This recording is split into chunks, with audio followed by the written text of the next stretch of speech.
Ladies and gents, it's a girl from Kampani, and I'm back with another video. If you are a new subscriber, thank you so much for tuning in, and if you're a regular, thank you for supporting my content. So I'm back with another episode of reading my subscribers' scary stories, right? So these are the stories that I got from Facebook, if you guys want to know. So yeah, like I really want to reach 1,000 subscribers and give it like that is my goal for this year. I really want to reach 1,000 subscribers. But then I guess great things take time. But then it's been long overdue. It's been long overdue, and I can't. My flu is getting better, guys. It is getting better. Like, okay, so the first story reads,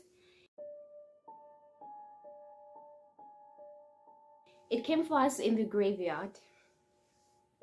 Okay. We were driving my friend's really old beat-up Subaru through a massive graveyard.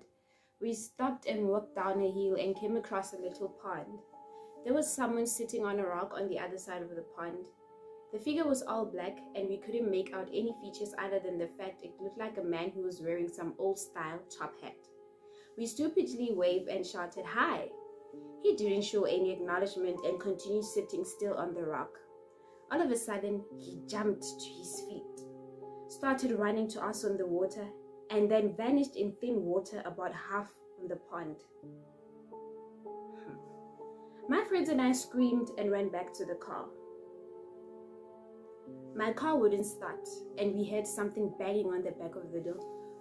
And we heard something banging on the back of the car, like, even in horror movies, if you guys watch horror movies, when you are in trouble, the car doesn't always start.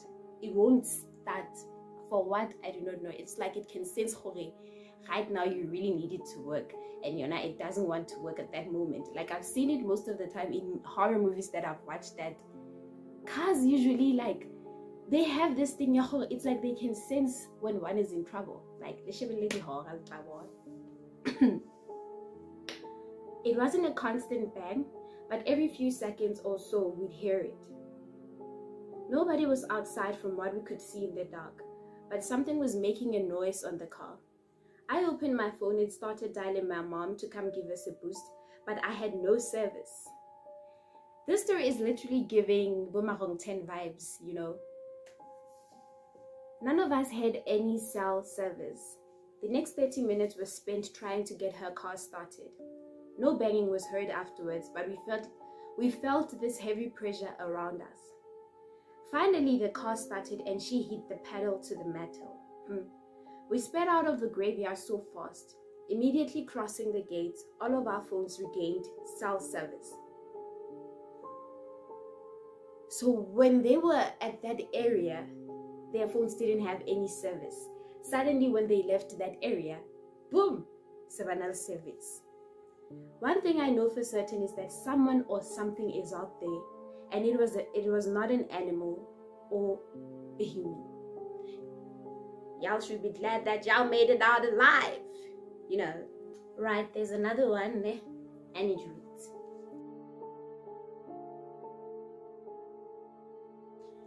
my mother attracted evil.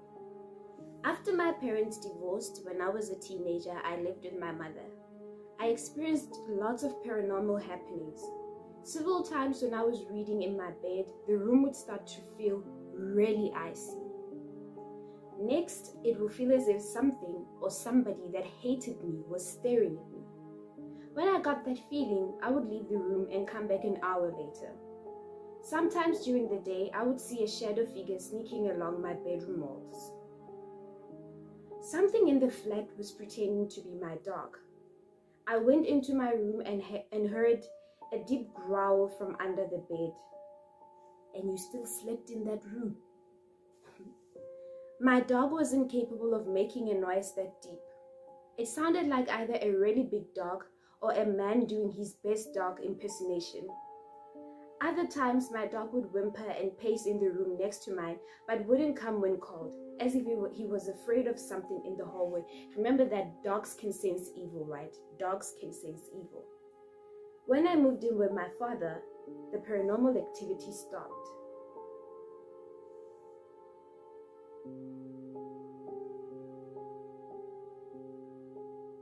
Okay.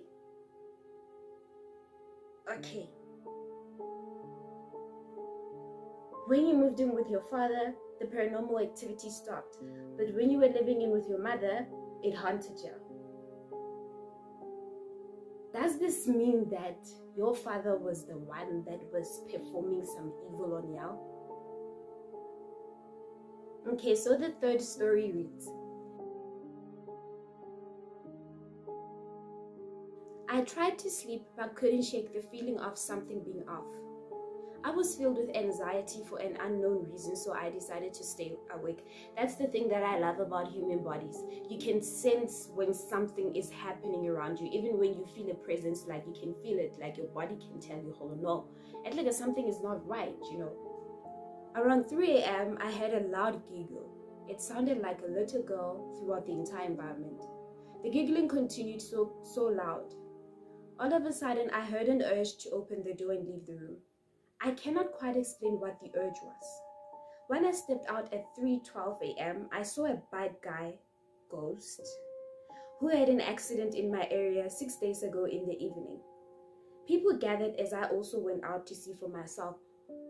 So, does this mean that everyone in that area was haunted by that spirit?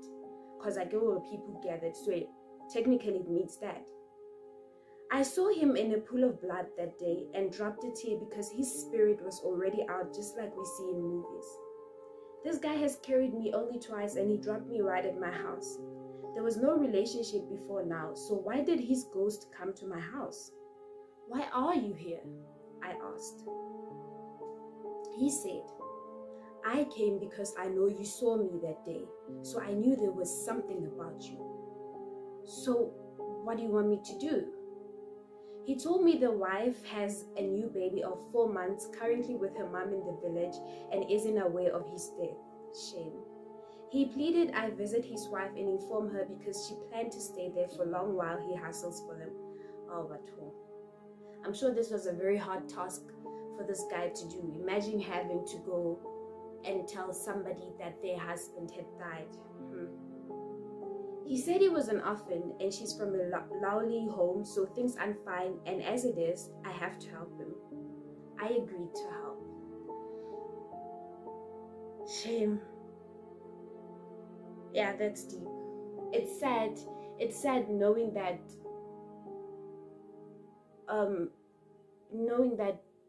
the family is not even aware about the guy's passing. So like, I really can't imagine how hard it must have been for this guy, the other one that saw the bike guy.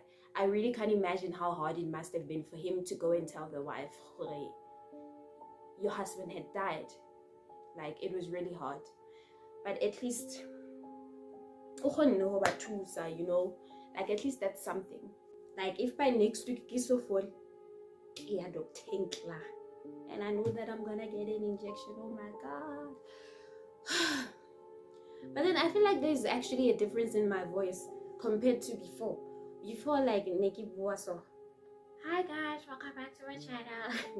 But now I feel like my voice is actually coming out, right? But if next week, let me give it until next week Wednesday. If by next week Wednesday it's taking longer than expected, longer than usual, then I'm gonna go see the doctor. Right, the fourth story reads,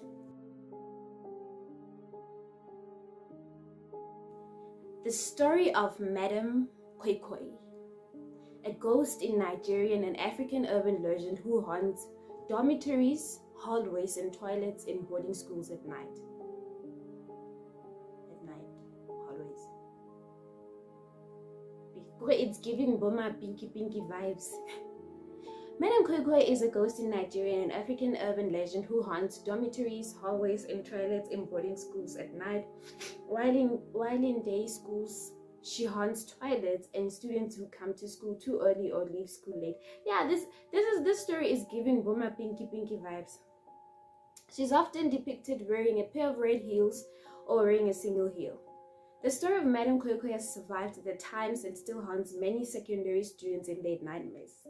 In Nigeria, there are several popular myths that have endured for many decades. Myths such as Queen of the Coast and Bush Babies are some of the most popular myths in Nigeria. They are legends told from generation to generation. One of such legends or myths is the legend of Madame Kwekwe. No one knows exactly when the story started, but the story of a ghost female teacher with red high heels has haunted boarding schools in Nigeria for decades. But this is the most popular one. Once upon a time, there was a beautiful teacher in a secondary school at Aba. I hope I'm pronouncing it right. If I'm mispronouncing it, please forgive me. Ne? Aba St. Maria, located at Holloway Crescent. She was known for her beauty and her red heels, which she wore upon her death. Whenever she walked in the hallways, her shoes would make one sound. Koi, koi. It was also said she was very nasty to students and would beat them up for no given reason. You could say she was hated. Sometimes she would write on the school chalkboard, "I will be coming tomorrow." Legend has it that she was feared when she slapped a female student and injured her ear. On her journey back home, Madame Kwekwe was involved in an accident and died. Before she died, she swore that she would have her revenge on the school and its students. According to legend, her grave was chained,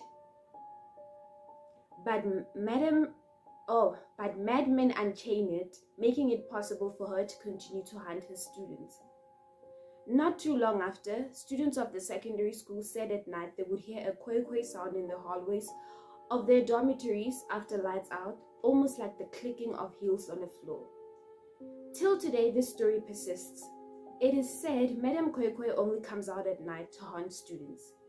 The stories have gone beyond one secondary school to other secondary schools in Nigeria. Is there really a story about the ghost of a female teacher hunting students, or is this a tale made up by teachers to discourage students from wandering during lights out? Was she real? So the tale then was that she, or rather her restless spirit, goes from school to school, torturing students. What's your take? Yeah, I don't know. What do you guys think? I don't have anything to add on this, but then all I can say is that we all grew on legends, we all grew on tales, on a lot of tales being told. So it might be true, it might not be true. Wow. Okay, so the fifth story reads,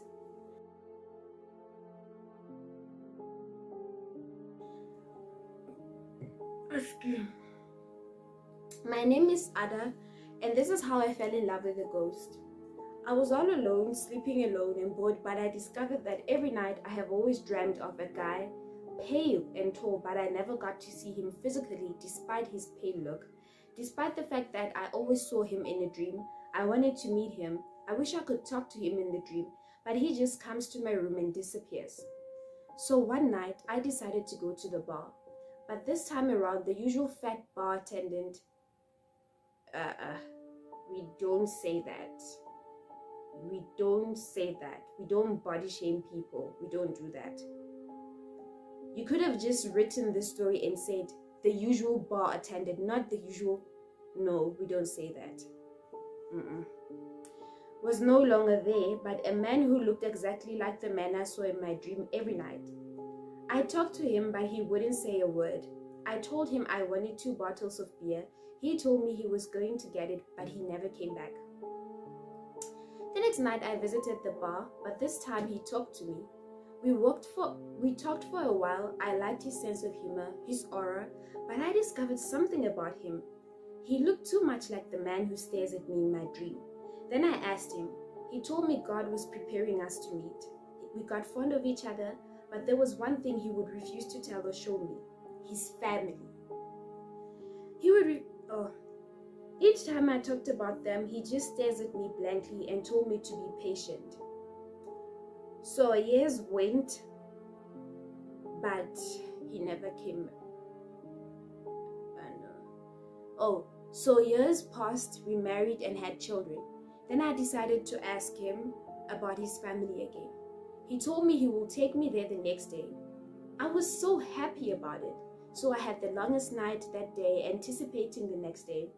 So my husband, Daniel, showed me his house from afar, told me and my children to go there, that he wanted to greet some of his friends.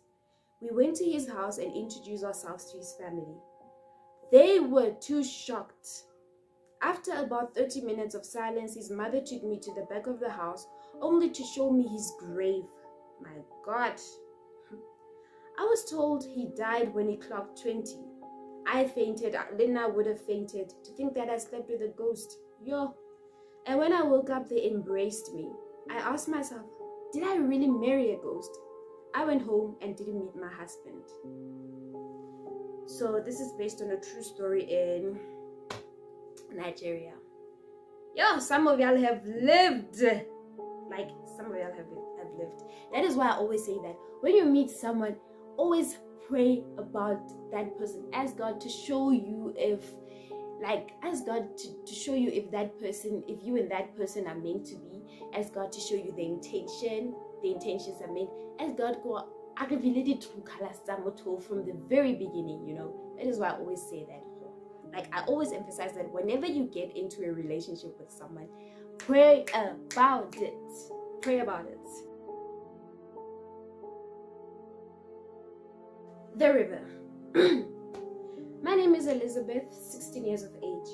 I grew up in a village with no taps, toilets, and electricity. Poor sanitation. Only the privileged had access to all of those. So we used to do our laundry at the river, but no one was allowed to go to the river when the sun rises. Older people said we must give respect to the owner of the waters, and that he is not supposed to be seen. Out of curiosity, me and my friend Shirley, we decided to go to the river when the sun rises, just to see how accurate the tales were. When we got there, the air was fresh and the water was warm, the grass was actually greener and the birds were chirping. We both loved what we saw, and we made a decision that we will normalize coming to the river every day when the sun rises. I remember it was on a Sunday when me and Shirley went to the river before the sun rises. We wanted to see how the river looked like as we grew more curious.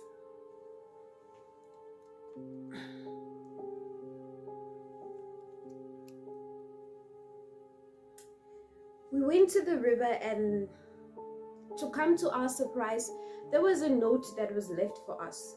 Stop coming here. You are disturbing my peace. Shirley read that loudly. We both laughed so hard because we thought it was a prank. So as the sun was rising, I took off my clothes and dived into the water. Shirley joined me. The water was warmer and more clearer.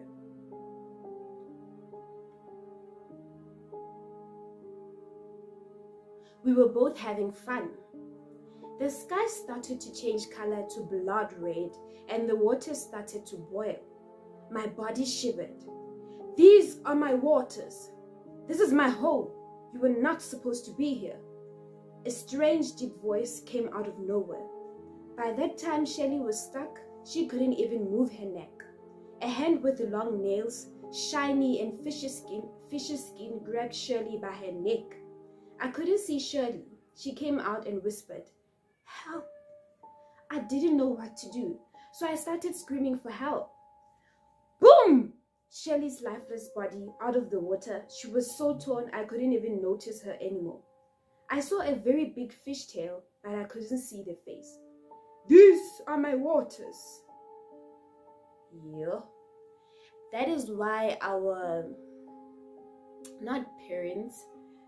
that is why the older people in our families often tell us to not go to the rivers, or because this is something that is still applicable in most societies today. We are told to not go to the rivers at night, or to not go to the sea at night, or whenever we get to, let me just say water, let me just use the phrase water.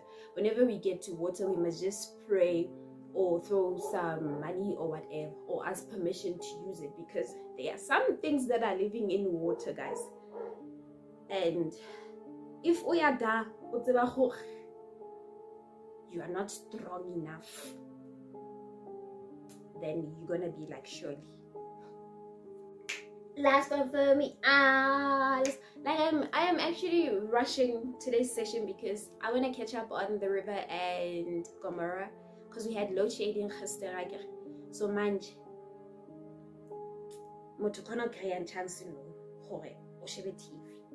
Yeah. Plus it's the weekend. I don't want no disturbance. Okay. The last one says, my mom went out of town for a week, but when she came back, she wasn't the same person. It was a typical Monday afternoon in the quiet suburban neighborhood when my mom left for her week-long business trip. She hugged my younger brother and me tightly before leaving, promising to call us every night. We waved goodbye as her car disappeared down the street, feeling a sense of independence and responsibility in being left home alone for the first time. The first few days went smoothly. My brother and I had fun watching movies, playing video games, and eating junk food. But as the days passed, an uneasy feeling began to grow in the pit of our stomachs. Our mom hadn't called us on the third night, which was unlike her. We tried to brush it off, convincing ourselves that she was just busy with work. On the fifth night, we were both in our rooms when we heard the front door open. We assumed it was our mom returning early, but something felt off. As I walked down the hallway to greet her, I noticed that her hair was different and her voice sounded strange. When she hugged me, it felt like she was squeezing me too tightly. My brother and I exchanged uneasy glances, but we didn't want to jump to conclusions. We tried to make small talk, but our mom seemed distant and distracted. She refused to look us in the eye and kept fidgeting with her hands. The once comforting presence of our mother was replaced by an uncomfortable silence and tension. As the days went on, the situation became increasingly unsettling. Our mom seemed to be getting more agitated and impatient with us. She would snap at us for no reason and lock herself in a room for hours at a time, leaving us feeling alone and vulnerable. My brother and I were sitting on the couch, lazily flipping through TV channels when the screen suddenly flickered to a government emergency alert. A monotone voice commanded us to go inside our homes and lock all the doors and windows. We exchanged a confused glance, wondering what kind of situation could prompt such an urgent message. Just as we were about to change the channel, the alert changed to an Amber Alert. The message described beings that imitated family members but were not actually related to the family. The hair on the back of my neck stood up as I realized that this could explain the odd behavior of our mom since she returned home. Every day we woke up with a sense of dread and fear, wondering if our real mom was still out there and if this creature was planning to harm us next. Our mom seemed to be getting more agitated and impatient with us. Sorry. One night we mustered the courage to confront her. We marched to her room and demanded to know what was going on. She turned to face us, her eyes glowing a sickly yellow, and her once comforting smile was replaced by a sinister grin. We stumbled backward in horror, realizing that our worst fears were true. Our mom had been taken over by a malevolent creature, and we were trapped in the same house as it. We ran out of the house, fleeing for our lives. We never looked back, but we could feel the creature's hot breath on our necks. We managed to make it to the police station when we told our story to the bewildered officers. They searched the house, but found no trace of the creature or our real mom. To this day, we never returned to that house. We never saw our real mom again, and we always wonder what happened to her. But we know one thing for sure. We'll never forget the terror of that week when something that looked like our mom came back home. The fear that we felt was real, and the creature that took over our mother's body could still be out there, waiting for its next victim. This is giving... What's that movie that I said traumatized me? Damn it, I forgot it. But There's a movie, man. When I started this series of reading scary stories that I told you guys about, what's the name of it? Yeah, the story sounds similar to it, because even in that movie the same thing happened. The mom went to put clothes outside, and then she came back a different person, right? Okay, my lovely females and gents, that's it from your favorites. Gosh, I can't believe even when I am sick, I still have the energy to be like, you know, bubbly and all of that. That says a lot about me. Yeah, but anyways, thank you so much guys for tuning in, and I hope you guys enjoyed this video. Please do not forget to like and subscribe and comment down below, right? Also, please do not forget to follow me on all of my social media platforms. I'm available on Facebook, Twitter, Instagram, TikTok. I will see you guys in my next video.